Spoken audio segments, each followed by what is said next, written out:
Yo les amis, c'est parti pour un exercice sur la synthèse en chimie organique, exercice bac 2021, ça va être un exercice pas trop long, tu vois, exo sur 5 points, donc ça se fait tranquillement, c'est un exo bilan, du coup tu peux considérer ça comme un exo bilan, je te propose sur la chaîne pour te faire bosser un peu sur ce thème là, ok? Allez on y va, donc tu as le sujet là sous les yeux, les questions je les ai dispatchées sur différentes pages, tu vois, donc on les verra au fur et à mesure, tu peux pas trop faire l'exo par toi-même, mais tu peux retrouver le sujet sur la lycée de toute façon. Il n'est pas corrigé, en tout cas pas au moment où je tourne la vidéo. Et là, tu as toutes les données. Ok, on va lire ensemble en diagonale. Comme d'hab, fais une lecture par toi-même, bien sûr, de tout l'exercice, histoire de comprendre le contexte avant de regarder la vidéo. C'est une fabrication, production d'ester, si je me souviens bien. Ouais, l'ester méthylique de colza, voilà.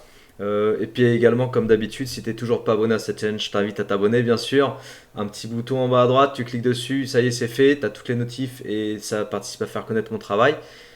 Et puis, si la vidéo te plaît, diffuse-la, partage-la, tu connais le topo. Allez, on y va. Donc, le but de cet exercice est d'étudier la synthèse d'un biocarburant, l'ester méthylique de colza. La synthèse de ce biocarburant nécessite de l'huile de colza et du méthanol comme réactifs. Donc, huile de colza, tu vois ici, et méthanol, tu le vois ici. Tu dois normalement reconnaître directement le méthanol parce que tu connais ta nomenclature. Elle est modélisée par la réaction d'équation suivante. Donc, huile de colza plus 3 méthanol. Attention, tu as vu, il y a un coefficient stoichiométrique ici. Fais toujours gaffe quand tu as des coefficients stoichiométriques qui apparaissent dans les équations, parce que si à un moment donné tu dois calculer des quantités de matière avec un tableau d'avancement et autres, ce qui va être le cas dans cet exercice, si jamais tu ne prends pas en compte tes coefficients stoichiométriques, c'est mort. Donc tu vas droit à l'erreur parce que tous tes calculs seront faux. Donc j'ai 3 méthanol, donne 3 ester plus C3H8O3. La formule semi-dev de l'ester méthylique, elle est donnée ici. Description d'une synthèse d'ester méthylique de colza réalisée en laboratoire. Donc on t'indique le matériel et les produits utilisés. L'huile de colza avec sa masse, le méthanol avec la masse utilisée. On utilise une solution aqueuse d'hydroxyde de sodium, une solution aqueuse de chlorure d'ammonium, sulfate de sodium anhydre, un ballon de 500 ml, 3 béchères, bon je vais pas tout faire, ballon, barreau aimanté, etc. Ampoule à décanter. Dispositif de chauffage à reflux. Donc quand on parle de synthèse en chimie organique, le chauffage à reflux, on le rencontre très souvent, il joue un rôle. On va nous poser une question dessus normalement. Et les étapes du protocole. Mettre l'huile de colza dans le ballon, ajouter le méthanol et le catalyseur. Le catalyseur, c'est la soude, hydroxyde de sodium. Porter le contenu du ballon à 60 degrés C, chauffer à reflux pendant 1 heure environ, en homogénéisant à l'aide de l'agitateur magnétique, pour que les réactifs soient bien les uns mélangés avec les autres. Lorsque l'agitation et le chauffage sont arrêtés, deux phases sont visibles, les séparer par décantation. Étape 4, la phase organique est récupérée puis lavée par une solution aqueuse saturée de chlorure d'ammonium et enfin elle est séchée sur du sulfate de sodium anhydre. 5, les dernières étapes de méthanol, dernières traces de méthanol sont retirées par évaporation. Mesurer la masse et le volume du produit de synthèse obtenu. Donc en fait, rien qu'avec l'étape du protocole, je peux te montrer un petit peu ou te séparer un petit peu les éléments et te dire que sur l'étape 1 et l'étape 2, ça, c'est la mise en place de la réaction chimique. Tu mets en présence les réactifs, tu les mélanges, et puis tu laisses se faire avec une certaine température, 60 degrés, tu homogénéises, etc. Donc là, c'est la mise en place. Après ça, quand tu vas agiter, séparer par décantation les phases, ici tu sépares le produit brut. Donc séparation du produit brut.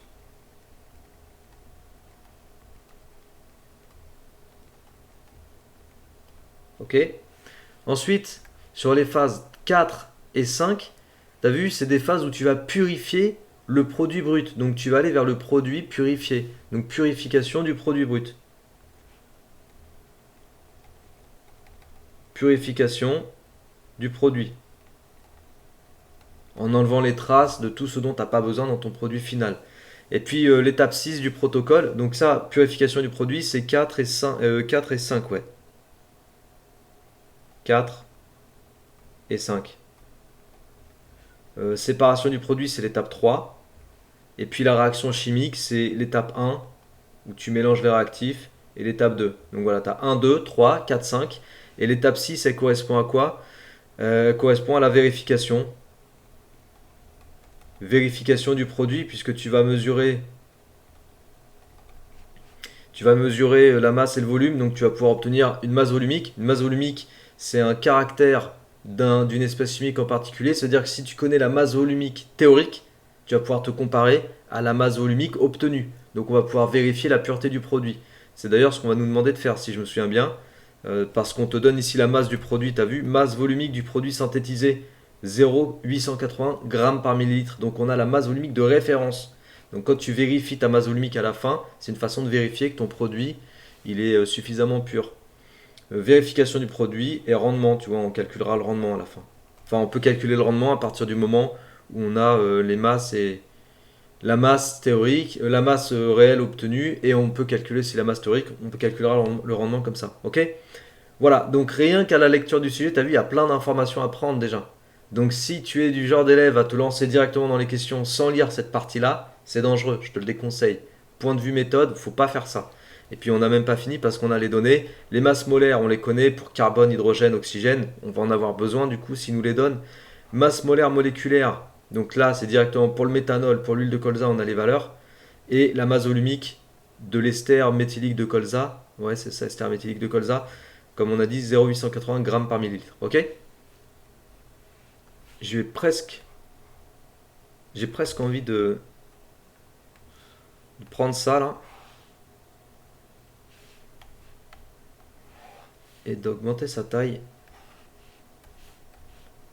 Parce qu'on va certainement revenir sur ces données-là. Voilà. Ok, on démarre sur les questions, c'est parti. Donc question 1. Après avoir recopié la formule semi-développée de l'ester méthylique de colza, entoure le groupe caractéristique présent dans la molécule. Donc la formule semi-développée, elle est ici. Moi, je vais pas la recopier, je vais juste la copier.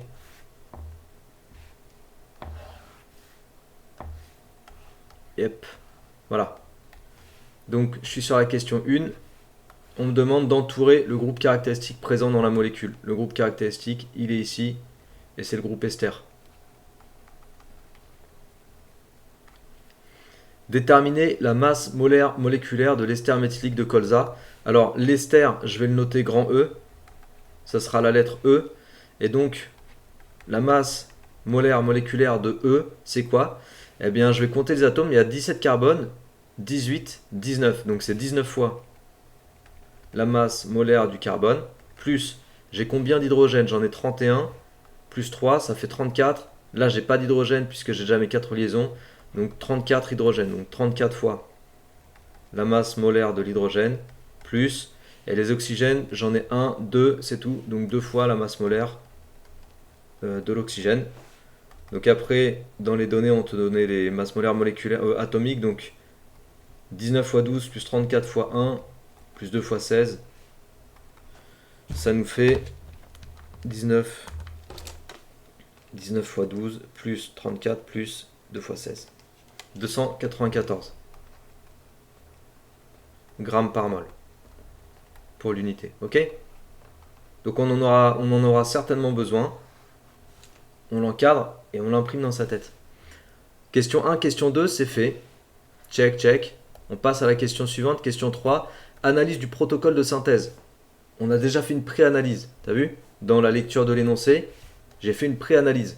Donc là maintenant, je me suis facilité le travail. Après, je te dis pas de faire ça nécessairement, de mettre des écritures et tout sur ton sujet, mais juste quand tu lis, juste pour que tu comprennes bien le point de vue méthode, quand tu lis ton sujet, là je te donne des conseils quand tu vas être sur ta copie bac ou même sur ta copie de contrôle. Quand tu lis ton sujet, il faut que tu le lises en étant présent à ce que tu fais et en comprenant les choses que tu lis de façon concrète, quoi. C'est-à-dire, tu lis pas le protocole en diagonale. Tu vois, tu le lis pas juste pour dire ouais, je l'ai lu. Tu le lis pour dire ok, j'ai telle phase, telle phase, telle phase. C'est bon, je l'imprime dans ma tête, je vois ce que j'en ferai plus tard. Et le plus tard, c'est tout de suite, c'est la question 3. Identifier dans le protocole les conditions opératoires destinées à augmenter la vitesse de synthèse de l'ester méthylique de colza. Donc identifier dans le protocole les conditions opératoires. Là, on me demande des conditions opératoires, on ne me demande pas du tout une étape du protocole.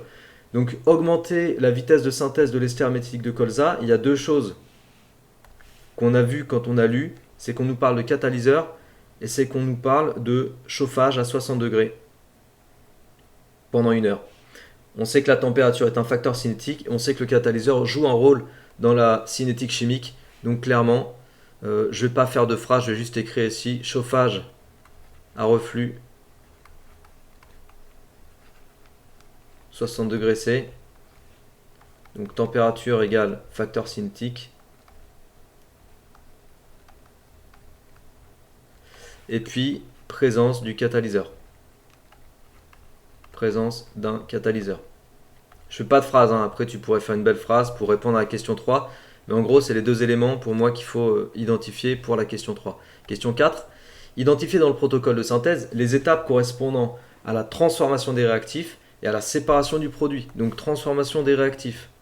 Transfo des réactifs. Au début, cet exercice, je voulais le mettre dans mes exobilans sur mon site. Et puis du coup, j'en ai fait un exercice pour la chaîne. Parce que c'est cool aussi de partager un peu sur la chaîne. Mais si tu veux plus d'exercices du même genre, des exercices bilan, corrigés, bac avec ma correction et tout ça, ça se passe sur mon site. Tu connais déjà, hein, tu as le lien en descriptif de la vidéo. Et il y a d'autres exercices sur la synthèse en chimie orga déjà. Donc transfo des réactifs, en fait, quelles étapes correspondent à la transfo des réactifs? Pour moi, c'est étape 1 et 2. C'est là où on a la réaction chimique, en fait. Mise en présence des réactifs et leur transformation. Je mets l'étape 1 parce que dès lors qu'on met dans le ballon les réactifs en présence, pour moi, ils vont se transformer, quoi. Donc étape 1 et 2. Pour moi, ça correspond à la transformation des réactifs. Et puis la séparation du produit. Alors, je me demande si sur la question séparation du produit, il demande uniquement l'étape 4. Non, l'étape 3, séparée par décantation. Perso, j'ai pas envie de mettre que l'étape 3 parce que les étapes de purification, tu vois, quand tu vas purifier ton produit, pour moi, c'est aussi la séparation du produit. Tu le sépares des impuretés. Donc, j'ai envie de mettre 3, 4 et 5 en fait. Mais si ça se trouve, tu vois, je cherche un peu trop alors qu'on attendrait que réponse, enfin étape 3 quoi. Donc je vais mettre quand même entre parenthèses et 4 et 5 car la purification, tu vois, je vais le justifier. Si je suis sur ma copie et que j'hésite, que je suis au niveau du bac et j'ai peur que ma réponse soit mal interprétée par le correcteur, je vais lui préciser le fond de ma pensée. Et le fond de ma pensée, c'est que la purification du produit est aussi une sorte de séparation entre le produit et les impuretés. Voilà. Et si je mets ça, tu vois, normalement, tu comprends bien le fond de ma pensée. Et tu dis, ok, il n'est pas en train de se méprendre sur le sens du mot séparation du produit. Parce que je considère que la séparation, c'est aussi quand je vais dégager les impuretés. C'est une sorte de séparation, je sépare. Voilà. Donc séparation du produit, si ils avaient voulu dire uniquement étape 3, pour moi ils auraient dû dire séparation du produit brut. Parce que le produit brut, c'est le produit qui contient des impuretés. Et effectivement, la séparation du produit brut, elle a lieu à l'étape 3, quand on va laisser les phases se séparer par décantation. Ça, c'est le produit brut. Mais le produit tout court, bah, moi, je considère qu'on parle aussi du produit fini. Ok? Bon, voilà. C'est tout pour la question 4, je ne vais pas plus loin. Et on peut passer sur l'analyse du produit formé, question 5, 6, 7. Donc, on nous dit que le produit synthétisé a une masse de 72,9 grammes, plus ou moins 0,1, et un volume de 82,0 millilitres, plus ou moins 0,1. Tu vois, on te donne les incertitudes absolues ici. Bon, ils appellent ça l'incertitude type, c'est incertitude absolue aussi. Alors on te dit que l'incertitude sur la masse volumique se déduit des valeurs des autres incertitudes avec cette relation. On te demande la valeur de la masse volumique du produit obtenu. Donc la masse volumique, je vais l'appeler masse volumique XP, c'est égal à la masse expérimentale divisé par le volume expérimental. Alors c'est moi qui décide de rajouter XP pour te dire que c'est les valeurs issues de l'expérience. Donc la masse expérimentale c'est 72,9. Donc ça parle en grammes. Et le volume expérimental c'est 82,0. Tout de suite j'identifie aussi le nombre de chiffres significatifs. 3 chiffres, 3 chiffres. Là on rentre dans la partie calcul de l'exercice. Donc il faut faire attention au nombre de chiffres significatifs. Tu sais que ça c'est évalué. Donc notre résultat va être donné avec 3 chiffres significatifs. 72,9 divisé par 82, ça nous fait du 0,889. Environ 0,889. Pourquoi j'ai décidé de laisser des grammes et des millilitres? Eh bien tout simplement parce que dans l'énoncé, si tu reviens sur les données, voilà, qui sont ici, si tu reviens sur les données, en fait, la masse volumique, elle est donnée en grammes par millilitre. Donc je laisse moi aussi des grammes par millilitre, j'ai pas à me prendre la tête. Comme ça, je compare des grammes par millilitre avec des grammes par millilitre. Ok? Donc déterminer la masse volumique du produit obtenu lors de la synthèse, check, c'est fait. Écrire le résultat de la détermination expérimentale de la masse volumique avec son incertitude associée. Donc en gros, pour la question 6, on doit calculer d'abord,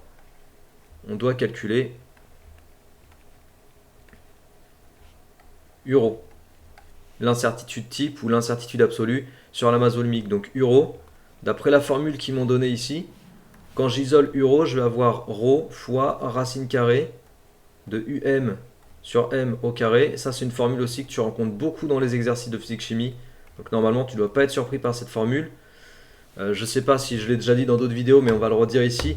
Quand tu calcules tes rapports um sur m, uv sur v, tu laisses um et m dans la même unité. Mais donc du coup, si um et m sont donnés en grammes, tu les laisses en grammes. Si uv et v sont donnés en millilitres, tu les laisses en millilitres parce que ça va te faire un rapport sans unité. Ok?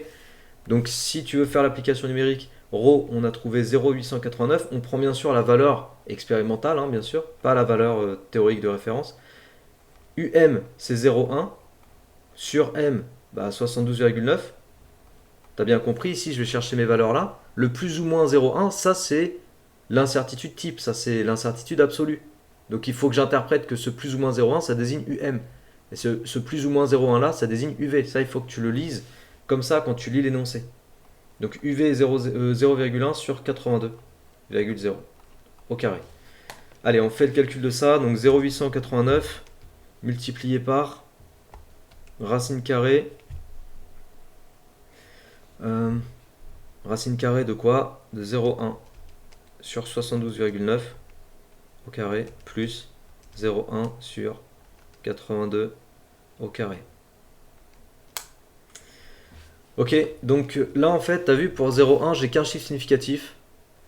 Donc je vais donner un résultat avec un chiffre significatif. Et ce sera 2 10-3 euros. Environ 2 10-3. Et euro, du coup, c'est à la même unité qu'euro, donc c'est des grammes par millilitre. Donc ça veut dire que ρ, c'est égal à 0,889 plus ou moins 2 10-3 grammes par millilitre. Ok? Voilà la notation qu'on attend pour la question 6. Tu peux aussi écrire un encadrement, mais c'est moins joli. En tout cas, ça ressemble moins à ce qu'on va vouloir. Donc 0,889 moins 2 10-3, 0,887. Et puis 0,889 plus 2 10-3, ça fait 0,891. Ouais. Voilà, c'est l'encadrement en fait. L'encadrement sur la valeur expérimentale de la masse volumique, ok? Donc ça, c'était pour la question 6. Question 7. Comparer le résultat expérimental de la masse volumique avec la valeur de référence en utilisant ce quotient. Alors attention, ça c'est pas un écart relatif, ça c'est un écart normalisé. Il y a un critère. Alors je sais pas si ton prof t'en a parlé.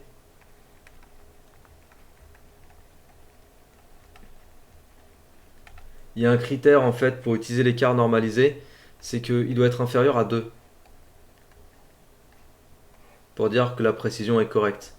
Quand tu fais le rapport entre l'écart absolu entre valeur obtenue et valeur de référence sur l'écart l'écart type,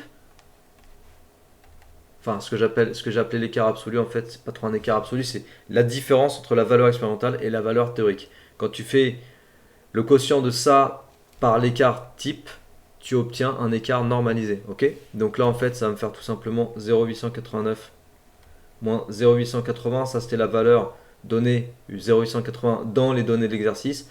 Et le euro, on vient de trouver que c'était 0, c'était 2 10-3. Donc c'est parti, 0,889 moins 0,880 sur 2 10-3. Et le critère, il faut être inférieur à 2, je ne sais pas si je l'ai dit. Donc là, ça te fait 4,5. Supérieur à 2. Donc, mauvaise précision. Tu peux le conclure ici, je ne sais pas s'il demande de conclure. Ok? Est-ce qu'il demande de conclure? Non, il demande juste de comparer. Mais on peut conclure puisque ça va avec en fait. Notre résultat n'est pas très précis. Il faudrait être inférieur à 2 pour que le résultat soit précis. Voilà, ça c'était pour la question avec les incertitudes. Et maintenant, on va passer sur le rendement. Montrer que le méthanol est le réactif introduit en excès et déterminer la masse maximale d'ester méthylique de colza pouvant être théoriquement obtenue si la transformation était totale et le produit entièrement récupéré. Donc là, pour faire ça, je vais prendre toutes ces valeurs-là sous les yeux. Et je vais aussi prendre les données.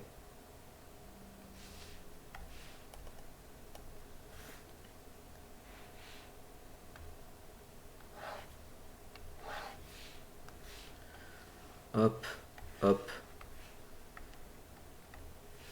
Et je vais aussi prendre un troisième truc. Ah oui, c'est important ça aussi. C'est l'équation. L'équation, elle est super importante. Tu te souviens ce que je t'ai dit au début? Je t'ai parlé de quoi? Je t'ai parlé de... Je t'ai parlé de...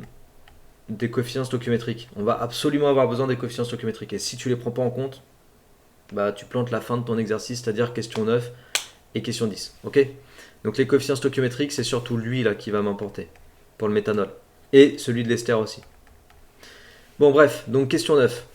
Montrer que le méthanol est introduit en excès. Donc la quantité de matière initiale du méthanol. Alors le méthanol, je vais mettre meth. Bon allez, je vais mettre méthanol. La quantité de matière initiale, c'est quoi? C'est sa masse. Donc j'ai introduit M2. Et je vais diviser par la masse molaire du méthanol, c'est-à-dire 32. Donc masse molaire du méthanol. Ok, donc ça me fait 25,0 sur 32,0. Avec trois chiffres significatifs, 25 sur 32. Là, tu obtiens 0,781. Environ 0,781. Et c'est des moles. Ok? Ensuite, la quantité de matière initiale de l'huile de colza, donc je vais mettre huile. C'est la masse de l'huile de colza, notée M1 dans l'énoncé, ici, divisé par la masse molaire de l'huile de colza de 870 grammes par mol. Donc divisé par M, huile. Donc ça me fait 100,0 sur 878. Trois chiffres significatifs pour le résultat. 878, ça nous donne 0,114 environ. 0,114 environ. Voilà. Maintenant, on va aller montrer que méthanol a été introduit en excès. Et pour ça, je vais aller chercher le réactif limitant. Donc le réactif limitant, j'écris RL. Si méthanol est le réactif limitant, alors on aurait N 0 méthanol moins 3x max. Pourquoi 3? Bah, coefficient stoichiométrique dont je te parle depuis tout à l'heure, qui serait égal à 0, c'est-à-dire la quantité finale, ça représente la quantité finale de méthanol dans le milieu réactionnel. Elle serait nulle si le méthanol était le réactif limitant. Donc on va chercher x max dans ce contexte-là. X max, ça fait déjà 3x max si je l'isole, égale N0 méthanol,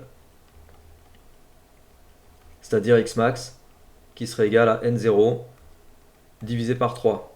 Donc c'est-à-dire le N0 méthanol, on a trouvé 0,781, tu vois, c'est ici, là. Donc 0,781, je divise ça par 3. Qu'est-ce que ça fait? Ça fait 0,260. Ouais. Donc ça, ce serait la valeur de X max si le méthanol était le réactif limitant. Maintenant, si c'est l'huile le réactif limitant, si l'huile est le RL, alors on aurait la quantité de matière initiale de l'huile moins X max, puisque le coefficient stoichiométrique pour l'huile c'est 1, égale 0. Donc là, ça nous ferait X max égale la quantité de matière initiale de l'huile, à savoir 0,114 on a trouvé. Donc 0,114 mol. Tiens, là j'ai oublié mol. Voilà, donc par rapport au réactif, en fait, si la réaction était totale, c'est bien le méthanol qui serait introduit en. Bah, c'est bien l'huile qui serait le réactif limitant, donc le méthanol est bien introduit en excès. Donc, méthanol en excès.